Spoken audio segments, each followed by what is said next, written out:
Okey, selamat pagi dan salam sejahtera. Jadi hari ini kita akan masuk bab yang ketiga, kuasa 2, punca kuasa 2, kuasa 3 dan punca kuasa 3. Jadi untuk bab ini, dia sebenarnya cuma ada 2 subtopik sahaja. Yang pertama, kuasa 2 dan punca kuasa 2 dan subtopik kedua, kuasa 3 dan punca kuasa 3.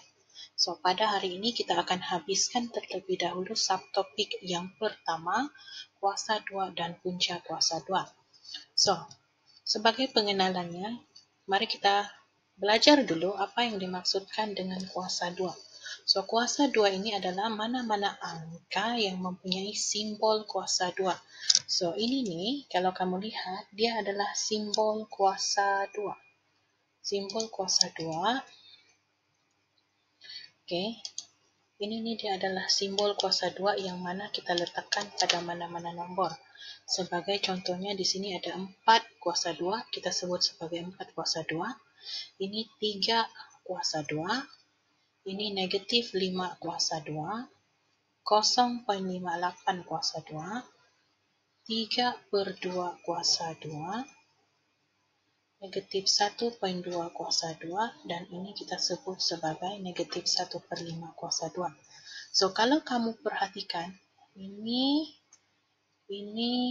dan yang ini, semuanya kita tuliskan di dalam bentuk kurungan. Okay, kalau kamu perasan, kita tulis dia dalam bentuk kurungan. Kenapa dia ditulis dalam bentuk kurungan? Okay, tidak apa, kita simpan persoalan itu dulu, nanti saya akan terangkan kepada kamu satu persatu. So, kita teruskan terlebih dahulu macam mana suatu nombor kuasa 2 itu terbentuk.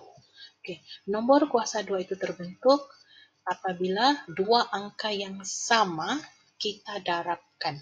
Sebagai contohnya, kita ada angka 2, kita darabkan dengan 2 juga, dia angka yang sama, dan bila kita darabkan dia, maka terhasillah suatu nombor yang kita panggil sebagai nombor kuasa 2, 2 kuasa 2.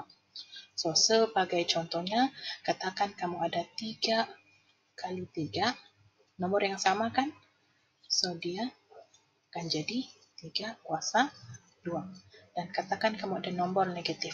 Negatif 4, kita darabkan dengan negatif 4. Okay? Negatif 4 kita darabkan dengan negatif 4. Maka, tapi sebelum itu kita tengok ini tanda darab, dia bertemu dengan tanda negatif. So, dalam nombor nisbah saya sudah ajar kamu, kalau dua operasi bertemu, kamu kena asingkan dia menggunakan tanda kurungan. So, kamu akan dapat negatif 4, tulis dalam kurungan kuasa 2. Okay. Seterusnya, kalau kamu ada perpuluhan 0.1 darab dengan 0.1, maka kamu tuliskan dia sebagai 0.1 kuasa 2. Kalau kamu ada negatif 0.2, kita darabkan dengan negatif 0.2. Okay. Tengok sekali lagi, ada tanda darab dan tanda negatif, kita kena asingkan dia menggunakan tanda kurungan. So, kamu akan dapat dia negatif 0.2 kuasa 2. Okay. Kalau dia dalam bentuk pecahan, sebagai contohnya 1/2 kali 1/2, kamu akan tulis dia dalam bentuk begini. Ataupun kalau pecahan itu negatif, sebagai contohnya negatif 2/3, darab dengan negatif 2/3. Oops, tengok sini, tanda negatif, ada operasi darab, kena kasih asing, guna tanda kurungan. Okay. So, kamu tulis dia negatif 2/3 kuasa 2. Okay. Okay, soalan saya yang pertama. Adakah negatif 4 kuasa 2 dia sama dengan negatif 4 kuasa 2? Cuba kamu tengok cara penulisan ini. Adakah dia sama? Okay.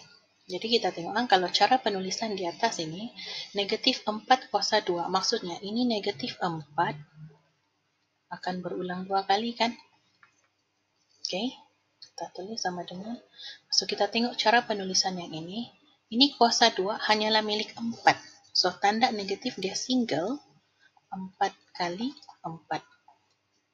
So, ini jawapan dia, kalau kamu tekan kalkulator akan jadi 16, ini akan jadi negatif 16. So, ini tidak sama dengan. Itu sebabnya kamu kena tuliskan tanda kurungan. Sama juga, sekiranya kamu ada 1/2 kuasa 2.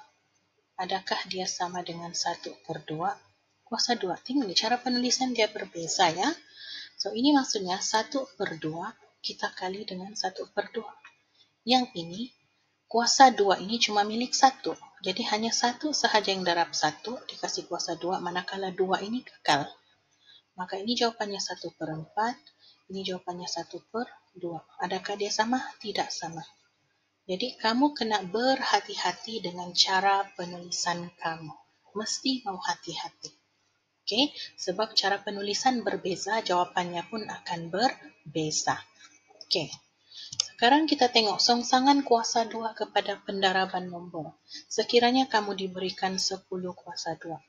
Jadi 10 kuasa 2 ini kamu boleh tulis semula. 10 kali 10. Ataupun kamu diberikan negatif 7 kuasa 2. So, ini negatif 7 kita kali dengan negatif 7. Okay. Kalau kamu diberikan 0.4 kuasa 2, maksudnya 0.4 kamu darabkan dengan 0.4. Kalau kamu ada dalam bentuk perpuluhan, ni, ingat tanda negatif itu kita kena kasih asing dengan operasi darab. Okay.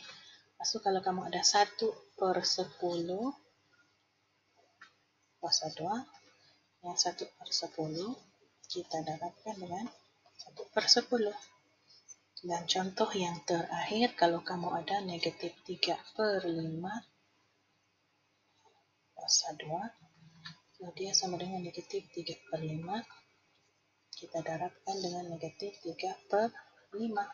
Okay, sebab dia ada 2 tanda operasi di sini, kamu kena asingkan dia guna tanda kurungan. Okay, so kita selesai bahagian yang pertama. Okay, kita selesai bahagian yang pertama.